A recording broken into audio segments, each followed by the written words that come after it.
Tengo 97 años y el nombre ya no me pertenece del todo. Los nombres son jaulas que otros construyen alrededor de uno desde el primer día, y a esta edad he aprendido a vivir fuera de esa jaula, aunque el cuerpo siga dentro. Lo que sí me pertenece, lo único que nadie pudo quitarme, aunque lo intentaron de formas muy creativas, es esta certeza que llegó tarde pero llegó entera. Entregarte a los demás para que te conduzcan es la trampa más sofisticada que existe, y la tienden con amor, siempre con amor. Hace unas semanas vino a visitarme mi bisnieta Xóchitl. Tiene 26 años y unos ojos que recuerdan a los desiertos pájaros del trópico, esos que parecen estar viendo algo que los demás no pueden. Se sentó en el piso de mi cuarto, porque las sillas le parecen demasiado formales para las conversaciones que importan, y me dijo que llevaba 3 años construyendo una vida que no reconocía como suya.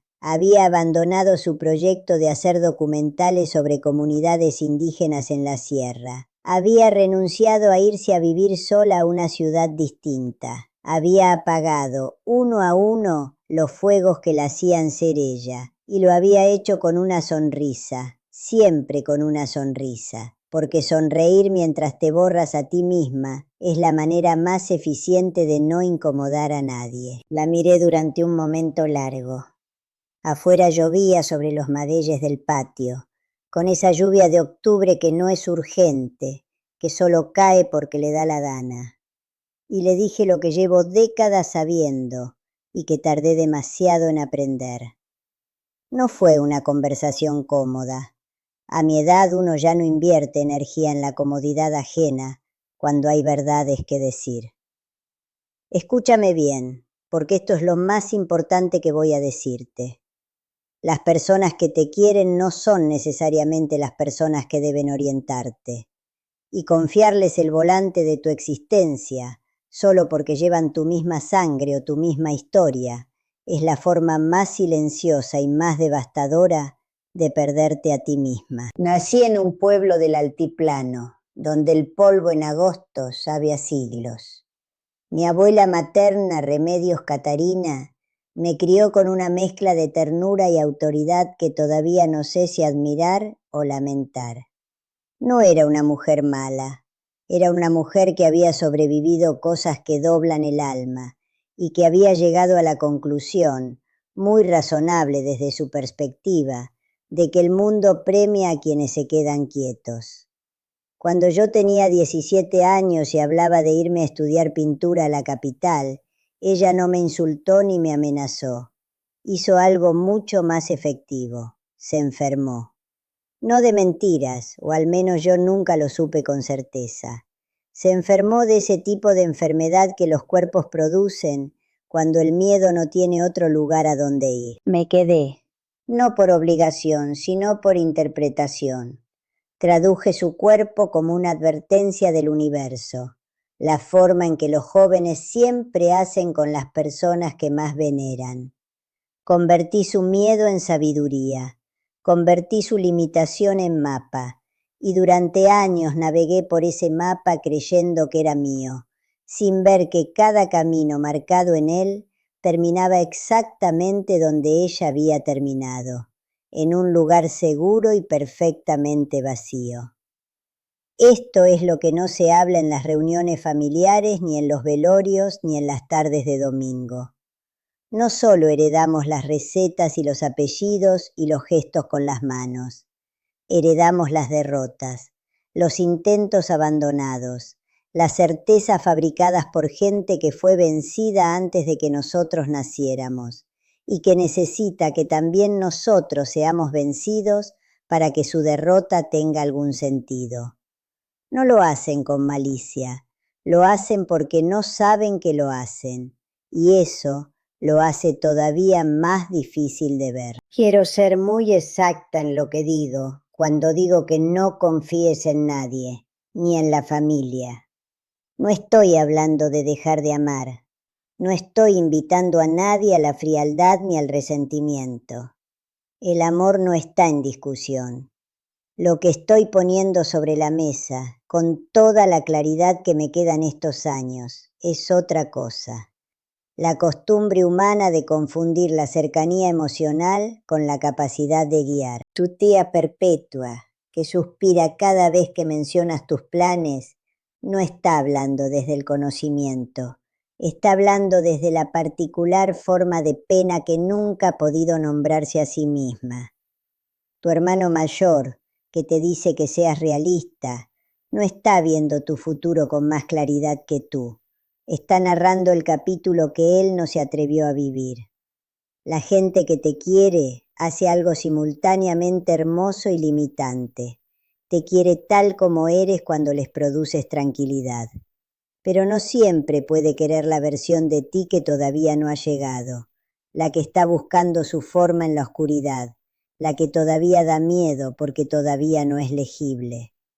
Lo fui aprendiendo en fragmentos, como se aprenden las cosas que de verdad importan. El primer fragmento llegó cuando tenía casi 40 años.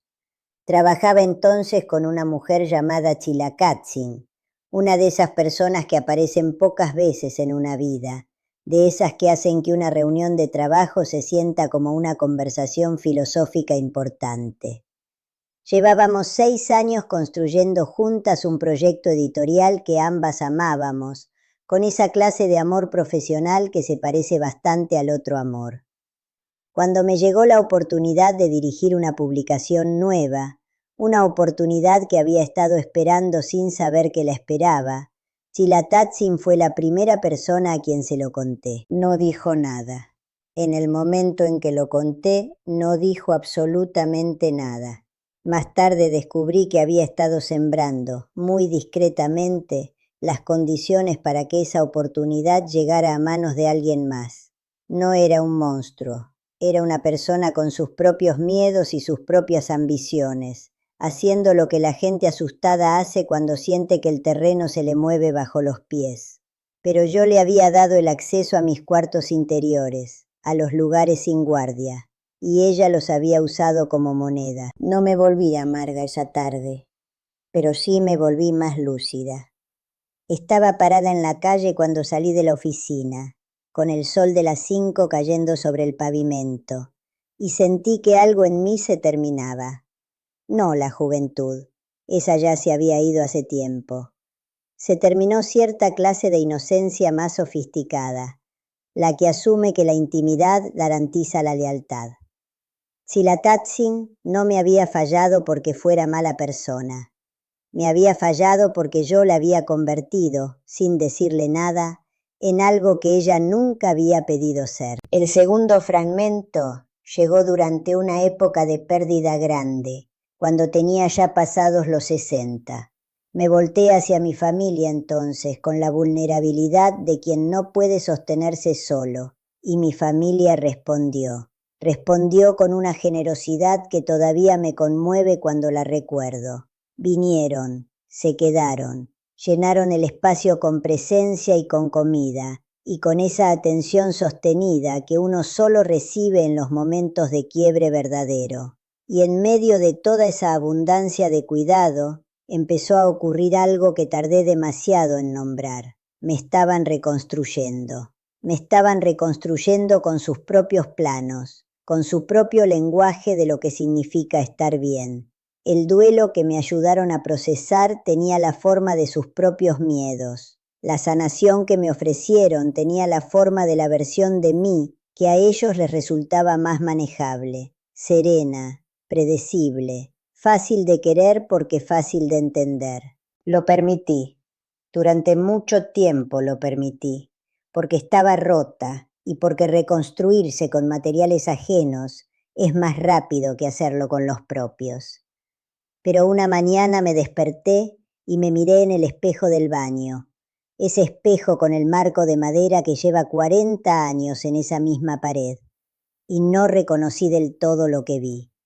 Era yo, sí, pero era una versión de mí ensamblada con los criterios de otro, como si alguien hubiera armado un rompecabezas poniendo piezas que casi encajan, pero no del todo. Los filósofos a los que volví en mi vejez, no solo los estoicos, aunque ellos llegan muy cerca de la médula. Entendían algo que el mundo moderno prefiere olvidar. El interior de un ser humano es territorio soberano. No se gobierna por consenso, no importa qué tan bien intencionado sea el comité que quiere gobernarlo. Epicteto salió de la esclavitud sin más equipaje que la certeza absoluta de que su juicio le pertenecía, que nadie podía entrar al cuarto donde él tomaba sus decisiones y reorganizar los muebles. Esa certeza no era arrogancia, era la única forma de no morir espiritualmente. Esta es la práctica, no el aislamiento. No la soledad teatral de quien ha decidido que la gente decepciona y se ha encerrado en su propia actuación. La práctica real es algo mucho más exigente y mucho más vivo. Es elegir, cada día, ser la última autoridad sobre las preguntas que pertenecen a tu propia vida. Es escuchar a todos, absorber el amor y la preocupación y hasta la crítica, y luego caminar sola hacia el cuarto donde se toma la decisión real, y confiar en la persona que encuentras ahí.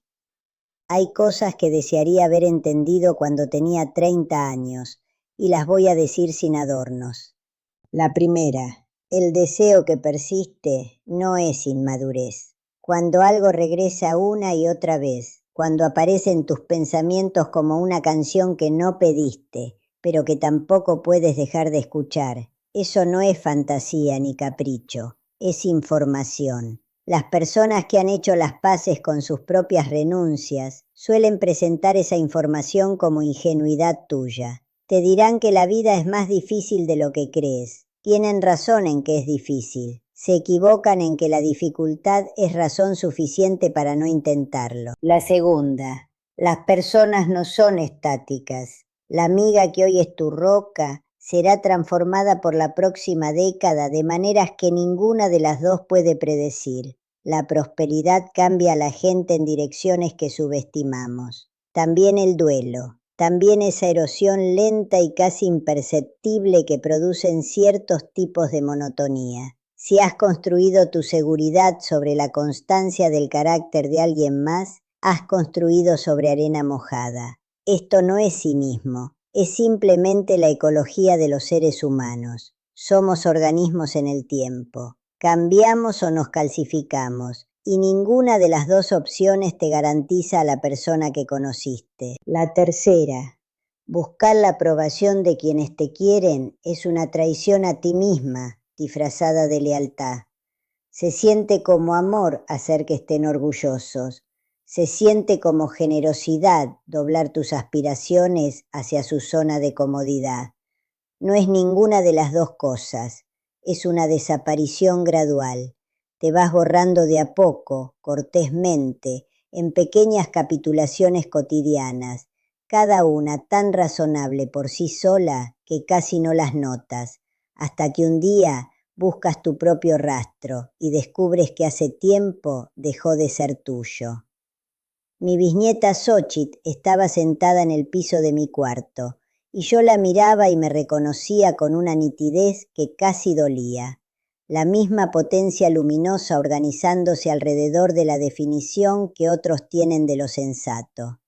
Le dije, el único mapa que te pertenece es el que dibujas con tu propia incertidumbre.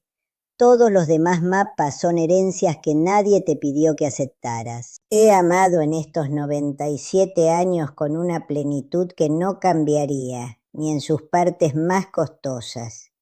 Amé a Remedios Catarina y la perdoné mucho antes de que muriera, por las formas en que su miedo se convirtió en mis paredes. Llegué a entender con el tiempo que ella me dio todo lo que tenía, y que todo lo que tenía estaba formado por un mundo que no le había pedido nada a las mujeres excepto su reducción. Su amor era absoluto. Su capacidad de orientar estaba delimitada por lo que le habían permitido imaginar. Amé a Silakatzin también, y la perdoné a su manera, como se perdona a alguien que te lastimó siendo exactamente lo que era. Ella no estaba equipada para hacer lo que yo, sin decirle nada, la había nombrado. Ese fue mi error, no el suyo.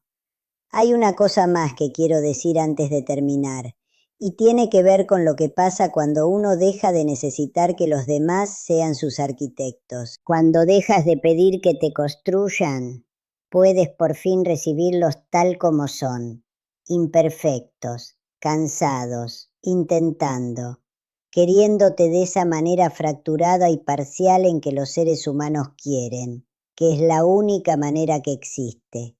Dejar de necesitar que sean más de lo que son no los empequeñece, los libera y te libera a ti, porque cuando ya no los estás usando como columnas estructurales de tu identidad, puedes sentarte con ellos sin el peso de lo que necesitas que sean. Y eso, descubrí muy tarde, es la forma más honesta de querer a alguien. Construye algo adentro de ti que no pueda ser derrotado por votación en tu propia mesa, por queridos que sean los que votan.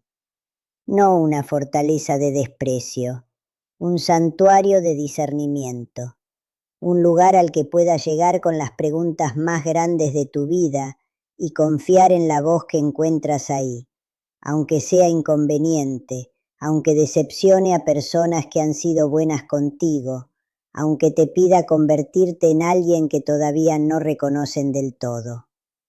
97 años han pasado por mí como el clima pasa por un patio sin techo. He visto a personas que amé derrumbarse bajo el peso de vidas que nunca escogieron. He visto a personas de talento ordinario hacer cosas que nadie esperaba de ellas porque dejaron de pedir permiso para intentarlo. La diferencia no estaba en la inteligencia, ni en la suerte, ni en las circunstancias favorables. La diferencia estaba en que decidieron tratar su propio juicio como algo que merecía ser tomado en serio. Tú también puedes hacer eso, más que eso, estás obligada. Quiere a las personas de tu vida con la mano abierta y el corazón sin reservas. Siéntate con ellas en sus pérdidas. Camina a su lado cuando el camino se pone feo. Celebra lo que levantan con sus manos. Pero cuando llegue la hora, y llegará, sin aviso y sin fanfarria, como llegan todas las horas que de verdad importan, cuando llegue la hora de decidir de qué está hecha tu única vida, entra sola al cuarto de tu propio saber.